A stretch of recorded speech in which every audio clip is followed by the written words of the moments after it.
सुंदर वन में कालू कौवा अपनी पत्नी गौरी कौवी के साथ रहता था।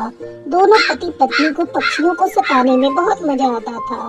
उसी जंगल में टुनटुनी चिड़िया भुट्टे बेचकर अपना और अपनी दो बेटियों का पेट पालती थी। वो बहुत ही गरीब थी। एक दिन टुनटुनी भुट्टे बेच रही थी, तभी वहाँ कालू कौवा और गौरी कौवी आते हैं। अरे ओ टुनटुनी, अब से तू यहाँ भुट्टे नहीं बेचेगी। क्यों कालू भैया, क्या हुआ? मैं तो यहाँ कई सालों से भुट्टे बेचती आ रही हूँ। इसीलिए तो मेरे पति तुझसे कह रहे हैं, तुमने भुट्टे बेचकर बहुत पैसे कमा लिए। अब से मेरे पति यहाँ भुट्टे का ठेला लगाएंगे, तू कहीं दूसरी जगह अपनी दुकान लगा ले। गोरी भाभी, मेरे साथ ऐसा मत करो। तुम्हें तो पता है ना, मैं कितनी मुश्किल से अपनी बेटियों को पाल रही हूँ। आज मैंने यहाँ भुट्टे बेचना बंद कर दिया तो हम भूखे मर जाएंगे। तुम मुझ पर दया करो। देख टुनटुनी, तू तो मुझे जानती है, अभी प्यार से समझा रहा हूँ, मेरी बात मान ले और कहीं दूसरी जगह अपनी दुकान लगा ले। अगर तूने मेरी बात नहीं मानी तो मैं तेरा दुकान तोड़ दूंगा। सोच ले, तेरा बहुत नुकसान हो जाएगा। टुनटुनी, मेरा पति सही कह रहा है, इसे गुस्सा मत दिला। अगर इसे गुस्सा आ गया तो मैं भी इसे नहीं रोक सकती। लड़ाई इसी में है कि तू अपनी दुकान कहीं और लगा ले। ठीक है गोरी भाभी, मैं अपनी दुकान हटा लूंगी। कालू कौवे के डर से टुनटुनी अपनी दुकान हटा लेती है और दूसरी जगह अपनी दुकान लगाकर भुट्टे बेचने लगती है।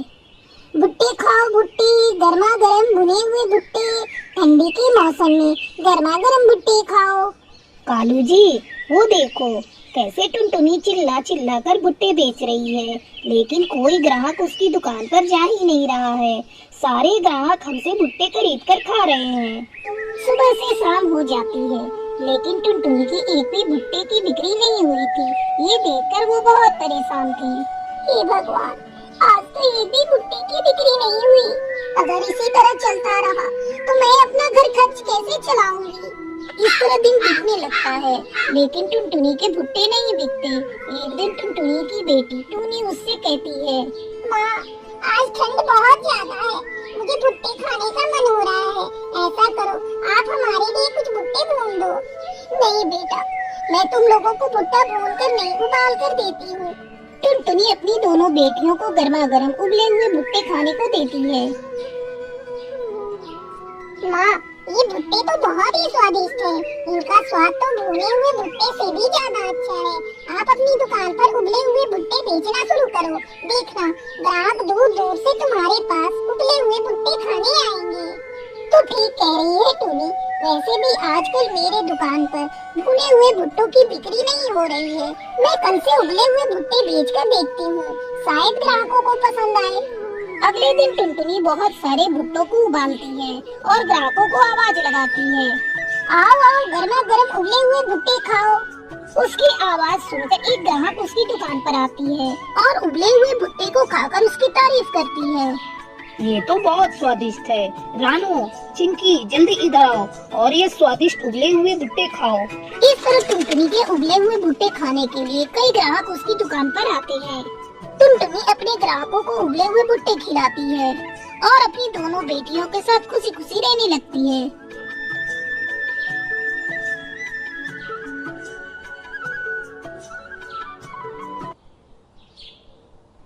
सुंदर वन में टुनटुनी चिड़िया अपनी सास रंगीली कौवी के साथ रहती थी।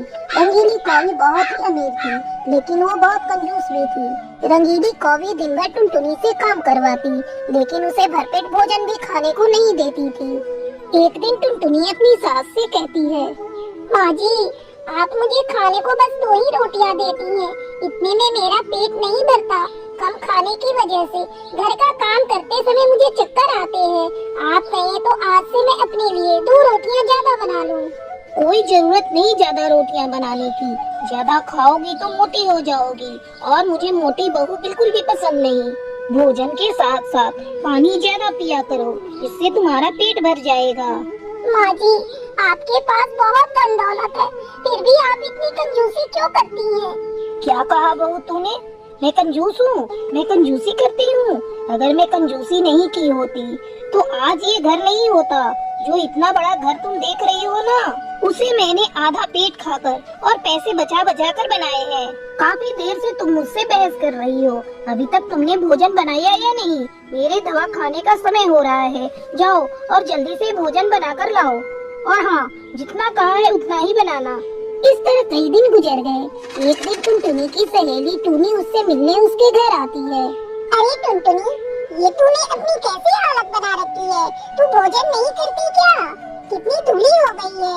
शादी से पहले तो तू इतनी दुबली पतली नहीं थी। तेरी तबीयत तो ठीक है ना? क्या बताऊं टुनी, मेरी सास बहुत कंजूस है। मुझे ठीक से भोजन करने नहीं देती। जब भी भोजन करती हूँ सामने बैठी रहती है। 2 रोटियों से ज्यादा मुझे खाने ही नहीं देती। तो तू अपनी सास से कुछ कहती क्यों नहीं? क्या कहूँ, कई बार कह चुकी हूँ, लेकिन हर बार मेरे मोटे हो जाने की बात कहकर वो मुझे चुप करा देती है। तू रुक, मैं अभी तेरी सास से बात करती हूँ। तू कितना दिन तक आधा पेट खाकर रहेगी? ऐसे तो तू बीमार पड़ जाएगी। नहीं नहीं टूनी, तू मेरी सास से कुछ मत कर। मैं खुद ही मौका देखकर तेरे जीजा जी से बात करूँगी। इस तरह कुछ दिन और गुजर जाते हैं। एक दिन टुनटुनी काम करते समय बेहोश होकर गिर जाती है। अरे बहू, क्या हुआ तुझे? लल्ला, जल्दी से आ, देख बहू गिर गई है। टुनटुनी का पति वहाँ आता है। क्या हुआ माँ, ये गिर कैसे गई? पता नहीं बेटा, अच्छी भली काम कर रही थी, अचानक गिर गई। दोनों माँ बेटे टुनटुनी को होश में लाते हैं। थोड़ी देर बाद टुनटुनी को होश आता है। भगवान का लाख लाख शुक्र है जो मेरे पैसे बच गए। मैं तो यही सोच सोच कर घबरा रही थी कि बहू की दवा और डॉक्टर की फीस में मेरे काफी पैसे निकल जाएंगे। चुप रहो माँ, यहाँ टुनटुनी की तबीयत ठीक नहीं है और तुम्हें पैसों की चिंता है। बचपन से देखता आ रहा हूँ तुम्हारी कंजूसी। तुम्हारी वजह से ही टुनटुनी की ये हालत हुई है। अभी कल ही ये मुझसे कह रही थी कि तुम इसे भरपेट खाना भी नहीं देती और घर का सारा काम भी करवाती हो। इतने पैसे बचाकर क्या करोगी माँ? मरने के बाद सब यहीं रह जाएगा। मैं अच्छा खासा पैसा कमा लेता हूँ, मैं अपनी पत्नी का ख्याल रख सकता हूँ। मैं कल ही सरकारी क्वार्टर में टुनटुनी को लेकर चला जाऊँगा। इतना सुनते ही रंगीली कौवी को अपनी गलती का एहसास होता है। वो अपने बेटे और बहू से अपनी कंजूसी की माफी मांगने लगती है और खुशी खुशी अपनी बहू के साथ रहने लगती है।